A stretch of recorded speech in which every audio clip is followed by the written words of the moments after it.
Alright guys, before we kick off today's video, I want to remind you that this weekend, July 3rd and 4th, is the first ever Summer Drift Games Bash with Club Loose Ireland. It's going to be a wild event, 100 drivers, barbecues, partying at night with Mike Fitz. It's going to be an unforgettable weekend. Spectator tickets are now available on the Mondello Park website, so grab them while they're hot. What is up guys, welcome to a brand new Drift Games episode. We're still here at Goodwood, the sun is setting. We got a world exclusive for you. The first time this car has ever been on video.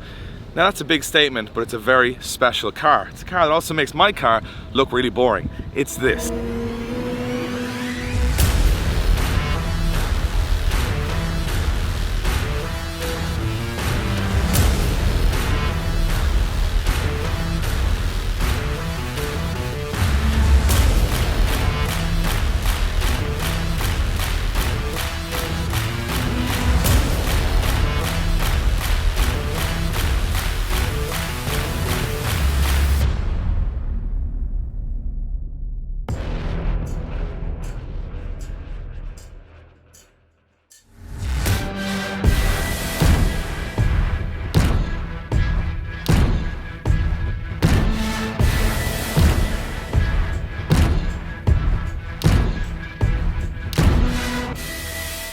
So we're here with Axel, who, I'm going to be honest with you, a very nice guy, but a bit of a snake. He's a bit of a snake. He said he was building a Corvette. I was trying to give him loads of help. He said he's putting an RB25 in it. I went, I still think my car is cooler than an RB25. And then, he, all of a sudden, for Goodwood, pulls out the triple rotor, and makes my car look super ordinary now and sound terrible. So you had the only drift Corvette in Europe very quickly taken away from you. in spectacular fashion, in fact. So there's a lot to get through here. So we'll go, and this is actually another unusual thing about this video is I actually know what I'm looking at for once because I actually had to build one of these. Yeah. So it's quite a similar car to my car in many ways. Yeah. Because when you've gone for Kevlar, I went for the carbon fiber, which is a bad idea. Well, yeah, again, you got your advice on that one. Yeah, I said, I said, don't do what I did, go for the Kevlar, the carbon cracks to pieces. So you went full Kevlar the whole way around. It's the HGK kit, obviously from Latvia, which is amazing on these. Yeah. Instead of, he's even cleverly, so I have Perspex windows, but I have a handle in them, which means all the water runs. is such a better idea, this. He just does this, and it a tiny hole compared to cutting the Perspex. I think mine looks cooler, but it's totally unpractical, and all the rain goes in on your head, so this is a much cleverer system. Yeah. So talk us through, this started off as a 2005 C6? Yeah, I think it was 2006, so it was the last of the LS2s, yeah. Yeah. So this was the LS2 one. Yeah. A nice road car, probably it started as. I mean, it was immaculate, Corvette Owners Club. The guy had it for like 8 years. It still got all the stickers. It was in part of the members. It was immaculate, but as you know, I like keeping those by the way. That's very cool. So the problem we had is we knew we had a deadline, and yeah, it would have made more sense to buy like a write-off or something. But Corvettes in UK, there's hardly any about. We had to buy a car because otherwise you're waiting from the States for 3 months, 4 months to get a shell. And even at that, it's hard to find. Wasn't yours valeted? Oh, the guy did tell me, yeah, he said it's got a full valley. I was like, it won't matter. It won't matter. Same as this. But again, it's living a new life. Yeah. And you went for full Kevlar. So this boot is carbon though. Yeah, thank you for making the mould on that one. So this is my mould. And Matty obviously back at it again. Yeah. Did he do the dashboard too? He did do the dashboard. Thank you again, Dave. Can I just say, when you got them done, it was hilarious. But like, I mean, keep the molds, but you're never going to, like, this is the only one in the country that's going to be made into a drift car. You'll never sell one of these. And he did, so happy enough. But for a good cause. Yeah. One of the coolest things about the Corvette for me is the fact you can take the roof off. Yeah. Now I have some nice wheels on my car. I've got Strom DS25s, love those wheels. But he turns up with the Blitz 03s. I mean, first of all, that's the most baller wheel combo I've ever seen. Where'd you get these? A friend had them on her car and I always thought they're cool. She put it on Marketplace and it was at the right time when we were struggling to find a wheel that I liked that would work with the fitment. We'd already drilled them to 5x114.3, so they work with the Jap wheels. And we were in a bit of a rut trying to get stuff and we were like, you know, we've gone this way, that would look sick, and we're going for the Japanese American theme. Let's put them on. You know, it looks cool in any car, but on this. Because you've got the Japanese engine, Japanese wheels. Absolutely spectacular. Before we move on from the wheels, Dave, I'm not sure if you've seen this. Have a look at the caliper fitment. Like, talk about wheel fitment, but the caliper fitment here is redonkulous. Oh, there was a moment in the garage there where you went, uh-oh. Did you have to shave them? Yeah, we may have had to. a little sand bit, a little just bit a on little, the- little Yeah, shave yeah. on there. We've done it before. Yeah, everyone's Not been on a there. 1,000 horsepower car, but on a road car. Yeah. That's okay. Inside, you've got a sequential gearbox. Yeah, Quave 69G, 6-speed sequential, mounted to an RX7 bell housing with an adapter plate. So that was one of the easiest parts of the build, to be honest. I weighed up the options with Dave had with the Winters upside down with the Samsonas, and I think it works great, but it seemed a lot of hassle. I know you've done a few clutches and so on, so I kind of wanted to avoid that, and I used Quave in my S14. It's been amazing, and all we really needed to do was lift the tunnel a little bit, and because the engine is short, we could push it forward to allow the bell housing. And I say this is the biggest difference from this car to your car, because your gearbox is in the back and this is in the traditional place next to the engine. Mine is, I like where it is for weight distribution, but for maintenance it's a nightmare. Yeah. Because you have to take the whole everything out of the car to change a clutch, which we've done many times. So this is a simpler way of doing it. That's it. We were, unlike yourself, you were building it, you knew you were building it for competition. Yeah. I was building it essentially for Goodwood and things like this, so that wasn't the #1 priority, because I think it works well having the weight there. So yeah, I just wanted it easy, and I know it's going to work. And then we put the radiator in the back. I know you've got yours in the front, so we kind of moved some weight there, put some there. It's so funny how they're similar cars, but they couldn't be more different in terms of drivetrain. And you've never driven left-hand drive before, or drifted left-hand drive? Not drifted. We drive a lot of left-hand drive cars on the road. My dad's actually got a C6 Corvette, so I've driven that quite a lot. But it's the handbrake is the biggest thing. Driving it is not a problem, but it's pulling the handbrake for the first time. It feels like throwing a ball with your wrong hand. Yeah. So you get used to it though, I think. We'll get used to it. I would have had more time on the simulator, but we literally finished this the day before. I mean, this is a last-minute car. Like when this Yeah, arrived here, you didn't even have stickers on it, nothing. It was like last second. We had this car built up on the dyno last Saturday, which is 12 days ago maybe. And then as soon as we got it back from the dyno, me and George, who is a friend of mine and I employed for a month, we literally got it back from dyno, stripped it back. Within the space of 8 or 9 days, we fully ripped everything off, got the shop blasted. Dave Bastin, a friend of mine, painted it within a day, and it was including like 6-hour round trip to get it. And then we got it all back together in like 8 days. And then back on the dyno to make sure it worked. And it runs. It runs amazing. And so this is the bit everyone wants to talk about, Yeah, because sure. there's Corvette owners all over the world going, what in the name of God has he done? Yeah. So talk us through this engine setup, because it's not just throwing an RX7 engine in there, there's a lot more going on here. Yeah, so yeah, the original plan, like you mentioned earlier, was to put an RB in the Corvette. So I've got an RB in my my S14, RB25, makes about 700 horsepower, but I've seen these Bullet factory engines, and I think make 1,000 horsepower. I was like, that's going to be good in here. Instead of doing the LS into the Nissan swap, we can do it the other way around, and that'll be a bit of a thing. I got really hyped about it, bought the car, stripped it down, had a block of RB25, put it in there, and it hit the back of the thing, or the back of the bulkhead, or the front of the bulkhead, and the steering rack, which I didn't really consider was in the middle of the car. I thought it would be underneath, you know, and yeah, it just wouldn't work. So there was like a day of sadness trying to work out what to do, considering, yeah, so people like, you could put an SR in there. I was like, yeah, but sorry, everyone loves it for their weak engines. I can confirm that for sure. So it was like, oh, you can do some kind of cool K-swap, that's quite a cool thing now. And I was like, actually, I'm building it for Goodwood. Like, I've seen Mad Mike thrash the shit out of his every time here.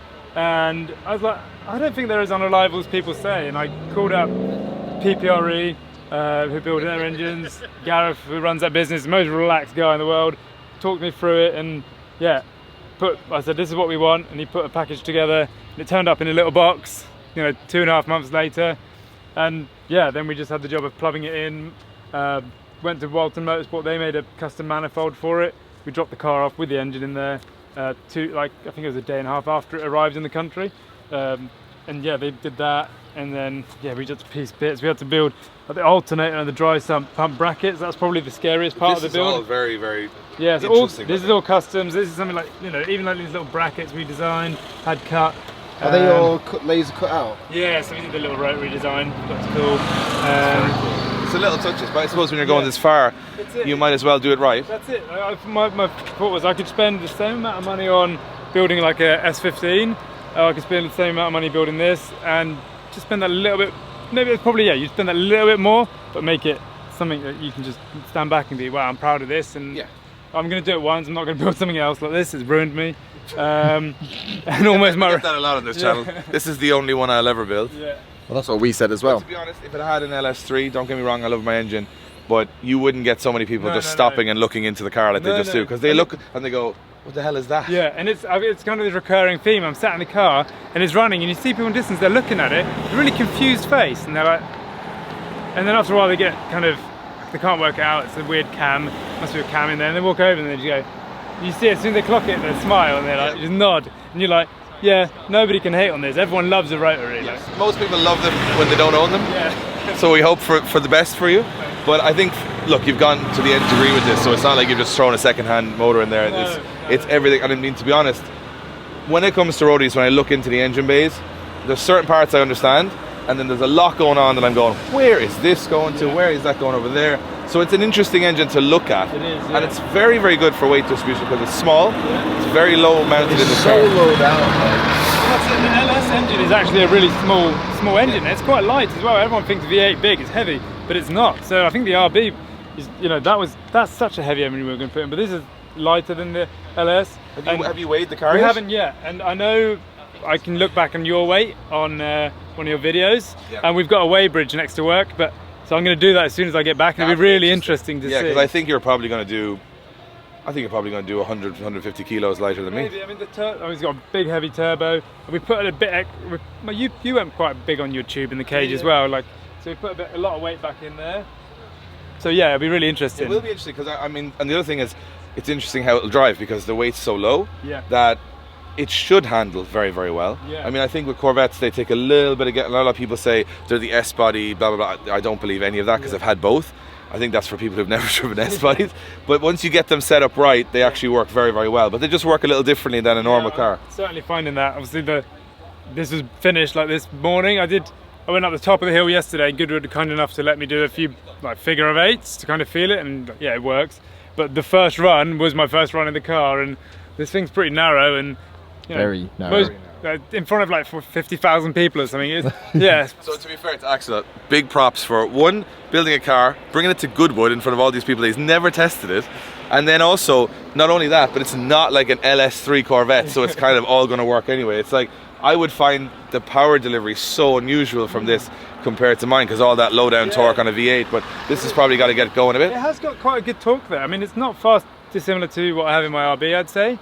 It's hard because I'm running wider tyres just to fill the arches because that's a bit of a problem. I like fitment, and the problem with the Corvettes is they're designed for 19-inch wheels, and you can't get cheap semi-slicks in 295/19. So we've got 18s, we're running 285s on them to make it work, so it's stickier, and we're learning it. And certainly here it feels very gripped up and like it's gripping. So we're trying to work around that. And I think that's just the chassis, because you found that like you would have gone from your S body stuff and try to apply that to this, and it was completely different. Oh, like in the S body you could wind the whole back end soft and you could still drift. When I winded the whole back end soft on the Corvette, it was times that car. It wouldn't drift anymore. You wouldn't have stayed everywhere. Yeah, and I actually put so much grip in the back that when I pulled the handbrake, it broke the handbrake calipers and the arm because the wheel stayed and the car moved. So they have a ton of mechanical grip because remember, these aren't a mid-90s coupe. They're meant to be going around the Nürburgring. They're a sports car. They're meant to be a race car. And there's so many Le Mans wins with these chassis that they were built for that. So for a drift car, it's got all the grip already, where you're not trying to chase it like an S body. So I think they work really well that way. So we'll just have a quick look under the rear window essentially. The trunk. Yeah, we'll push it down. That's probably it. Oh yeah, that's it. Oh, mine does that as well.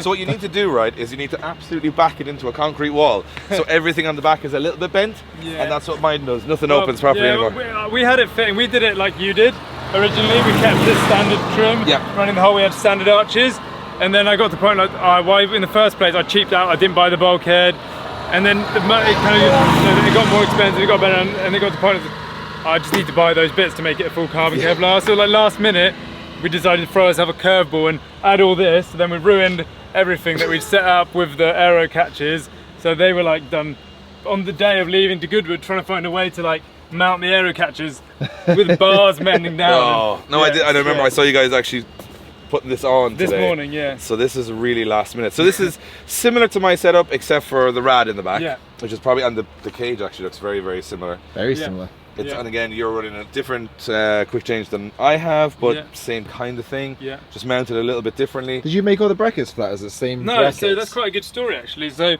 I already bought the FDF factory suspension geometry stuff. Actually, you helped me get a bit of a deal on that, and then I realised I'm going to go this way. We're going to have to make our own brackets. I had everything laser cut, copied of another kit that we could then use to then mount to the chassis somehow. We're going to mount to the chassis rails here. And then literally like probably 2 days before, YouTube, probably watching one of your videos, next thing popped up was FDF Shop installing our new Winters brackets, and I was like, brilliant. And literally got shout out to Jose, he's literally making all of the problems go away in drifting every day. Yeah, so then I got a messenger to Josiah. I was like, hey, I'm making this car, I think it's cool, can I get a test kit? And he was like, oh yeah, actually that'd be great, because my car's not actually going to be tested with this in time, so you might be the first. You could be the first to have it. He sent me down a prototype. I actually got him to lift it slightly because his meant to cut way more of the subframe. I wanted it higher because the gearbox sat higher on mine. And he was like really accommodating. Next day he designed it all up from Canada. Within a week I had it, and it was like, boom, off we go. Good. Yeah, we didn't have. Poor old Ryan that did my car didn't have an easy job. He had to re-modify the whole subframe, but this is so neat and so easy to remove. Literally it's one bracket on the front, two on the back. We've got the wide fab drive shafts, and they're the same length either side. So and you got to retain your anti-roll bar, which we couldn't because my winches is so much lower than this. So it would have hit and taken the bolts out. So this is like a version 2 of my car with a way crazier engine. So I'm a little bit jealous right now, but also very happy because Axel is pushing it forward again. You know, like I was doing the Corvette thing, I played it safe because I wasn't too sure. But you could take a little bit from me, start to add more, definitely add more on the engine front, but it's nice to see someone else. You know, we can have conversations, Corvette conversations out in the paddock. You've got a new engine as well coming, right? I have a new Mass Motorsport V8 coming, so that will be very loud and very noisy. So I'm not saying I did it because you were doing a better Corvette than me. I'm not saying. Well, you're going to be noisy, so we can both sit in the pub and talk about how we can't get on track days because they're too loud. Pretty much sitting in the car park going, they'll never let us on track with all this noise. Also, we can have Corvette conversations because I've never had one yet at an event. So everyone's like, I have no idea what your car does. And I'm like, neither do I. So, and hey, we could even swap parts necessarily. We could swap a few parts of suspension and stuff because we're both running FDF. If we crash into each other, that'd be difficult. That would be a problem. That would be a big bang too. A lot of carbon everywhere. Only Chris Stass from HGK might be happy, but that's about it. But we've done enough talking about the car. I want to see this thing go up the hill. So later on, Axel, nervous enough, going to take this up the hill in Goodwood in front of so many people. Josh is going to be there with the camera to check it out. That's what we want to hear it start, hear it run, and hear it go up the hill. So let's shoot to that.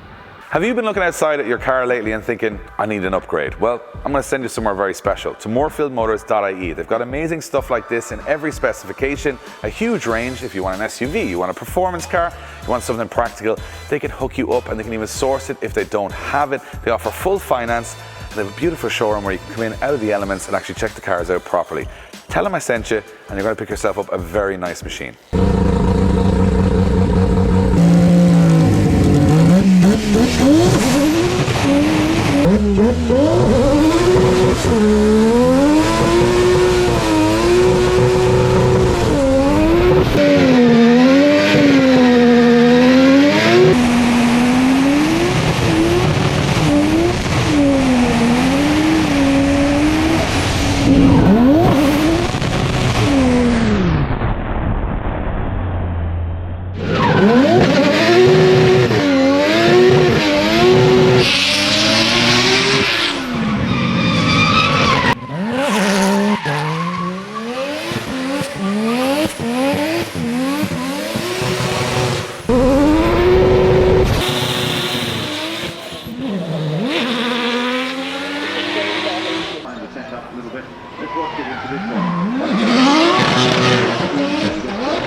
So we're back in the pits, dude. That was unreal. Thank It works. you. It does work. And even though you're still kind of adjusting it on the fly every single run, Yeah. it's the most high pressure place to test it ever, Yeah. with no forgiveness of anything. No. But it looks good. Every run it gets better. It does, yeah, we're improving it each time. We've got some little rear steering issues, which bouncing back ideas with yourself is things that you experience too.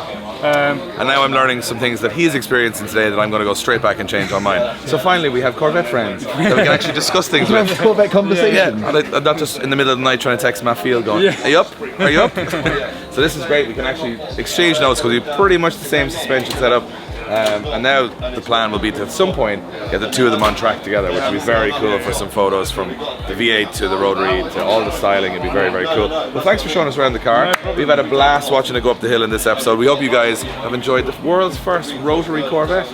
World's first C6 Rotary Corvette. We don't forget Rob Darman has already built a Rotary Corvette. He has built a Rotary Corvette, but C6, come on. Otherwise, everyone's just going to write that in the comments, right? But that's what we want. We want them getting Comments constantly correct us. Yeah. we get corrected on a daily basis about. We have no facts. Anyway, awesome time with Axel at Goodwood. Hope you enjoyed all the videos of the car. We're hoping to see it again at a couple of events in the future. And subscribe to the channel and obviously follow Axel on Instagram. It's axel.turbo. Correct. For all of his more madness ideas and more about this car. We'll see you guys on the next one.